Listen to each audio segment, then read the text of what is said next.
Just stand back and let Gary Cole be funny, y'all. When the world's best heart surgeon is found dead with someone else's blood on his scrubs, the man to solve the mystery has to be Drive. Emmett Trowbridge, aka Alden Parker, Gary Cole. How does the magnificently coiffed agent end up wielding a scalpel and a fake identity? It involves a kidnapping, a cartel, and a wicked crick in his neck.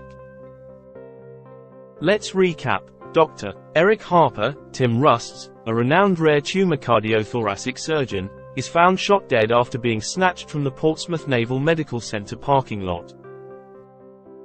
The team heads to the scene with a slow-moving Parker in tow. What he claims to be nothing more than a stiff neck is painful enough to limit his mobility and jeopardize his performance in the 2-on-2 basketball tournament he and Torres, Wilmer Valderrama, are expected to dominate the following day. Parker grimaces but complies when Palmer, Brian Dietzen, summons him to study Dr. Harper's body at the bottom of a short incline. Then he grimaces even harder when Palmer suggests acupuncture, having forgotten about Parker's trypanophobia. That's a fear of needles, if you're not up on your phobia names. When anesthesia turns up in the blood on Dr. Harper's scrubs, the team wonders if he was forced to perform surgery for someone powerful and scary. When you care enough to kidnap the very best, you kidnap Dr. Harper, I guess. McGee, Sean Murray, Suggs Putin or Kim Jong-un, but spoiler alert, it wasn't either of those dudes. Casey, Diona Rezanova, provides the first lead when she pulls Dr. Harper's mostly melted digital recorder from between the seats of the van the kidnappers used and then torched. The recovered recording mentions El Viento, the nickname of ruthless cartel boss Carlos Savina. And with that, Deputy Director Vance, Rocky Carroll, enters the chat, his arm in a sling after that sniper round to the back last week. Savina eluded capture and killed 2 agents in an op he oversaw years ago, and Vance has been eager to arrest him ever since.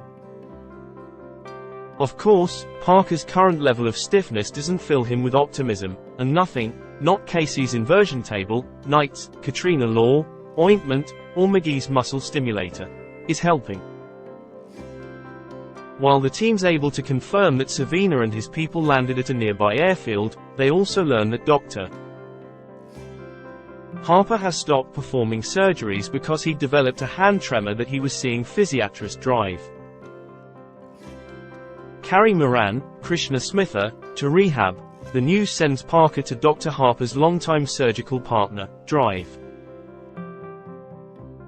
Clara Logan, Christina Kirk, who's grieving his death. She didn't know about Dr. Harper's tremor but says it would have made heart surgery almost impossible, which likely explains why the cartel killed him. It also explains why those same guys show up at the hospital to snatch Dr. Logan for another attempt at surgery. Thinking quickly, Parker throws on a white coat and insists that H is necessary for a successful operation. After a slightly awkward hesitation, he gives his name as Dr. Emmett Trowbridge and ends up cuffed to the wall of a van alongside Drive. Logan, traveling on the metal floor of a moving vehicle with your arm over your head seems not ideal for a guy with a stiff neck. After busting Parker's chops for giving the kidnappers a name from Spies Like Us, Drive, Logan confesses that she's never done surgery on a tumor as large as Savina's without Harper. Parker tells her H is as confident in her abilities as he is that the team will rescue them before it comes to that. Sure enough, the team gets Parker's SOS text and find his gun, badge, and cell phone at the hospital. He set his phone up to record the altercation, and the video shows the kidnapping, including the name of the bio-waste company the cartel used as a cover to enter the hospital. Torres and McGee stop the company van that didn't respond to the owner's request for a check-in, but alas, the back is empty. In the actual kidnapping van, Parker tells Dr. Logan that his surgical plan is to say, "I concur," as often as possible, a la Leo in Catch Me If You Can. She scoffs at another movie reference, then tells him that if anyone tries to question his doctor credentials, he should act arrogant and condescending. You know, like a surgeon. One more thing, she says, whatever you do, be sure to never, ever. But the kidnappers throw open the van doors before she can finish and thrust them into a homemade operating room. Savina, Juan Javier Cardenas, is there with a gross, stitched-up incision from Dr. Harper's surgery attempt. He's skeptical about this Dr. Trowbridge, who's not mentioned in any articles about DRs. Harper and Logan, and Parker snaps, I have an MD from Harvard. I am board certified in cardiothoracic medicine and trauma surgery. I have been awarded citations from 7. Logan calmly cuts him off to tell Savina that this is his surgical team, take it or leave it. This gets things moving, and Logan and Parker have the best, most ridiculous, most entertaining conversation from behind their surgical masks as they're huddled mere inches apart over a sedated Savina's split-open chest. Bold choice to steal Alec Baldwin's speech from Malice, she whispers. You watch too many movies, Parker whispers back. Look who's talking. Travolta. It's another classic. I love them. Dr. Logan, who's been as cool and collected as humanly possible throughout this ordeal, rolls with Parker's I concur, ing and his fumbling attempts to grab the correct surgical tools.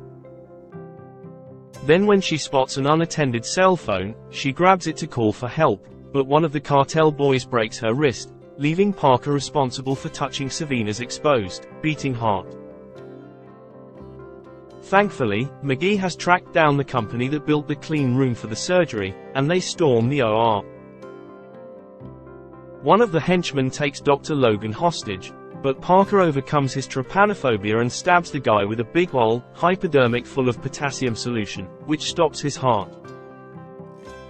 Parker knows this'll work thanks to Dr. Logan's calm narration of every step of the surgery so he could try to keep up.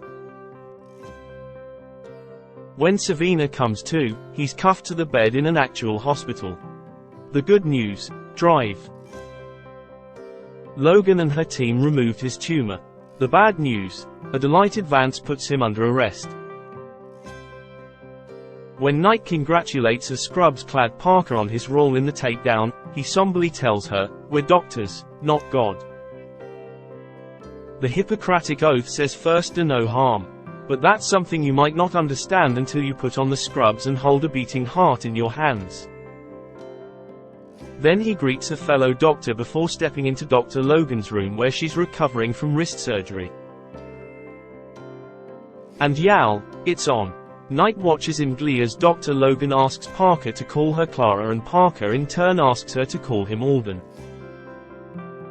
He's worried about needle-related nightmares and inquires about a prescription, and there's so much heated eye contact that I'm thinking the prescription Clara has in mind isn't found behind the counter of any pharmacy, if you get my drift. Before I can start planning their wedding, Torres shows up to give Parker a congratulatory hug, but instead spins Parker around to do his special bear hug spine crack, which immediately fixes Parker's neck issues. If only he'd said yes to Nick's offer of a therapeutic hug in the opening minutes of his episode. Parker ushers the team out of Dr. Logan's room, but she calls him back to thank him one more time, and he smiles and thanks her back. Okay, I'm thinking autumn nuptials. Do you concur? Stray shots. It's a damn shame we never got to see Parker and Dinozzo go toe-to-toe in a movie quote-off. Casey's I Can Do It, Rosie the Riveter jumpsuit and bandana are adorable.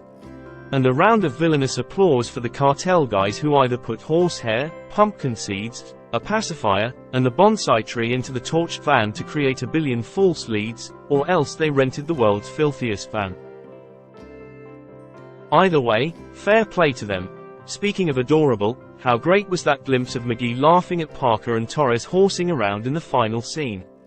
I don't know if that was in character or if Sean Murray was just enjoying the show, but either way, what a fun set that must be. This has to be the funny Gary Cole episode both Brian Dietzen and Wilma Valderrama promised, and it did not disappoint.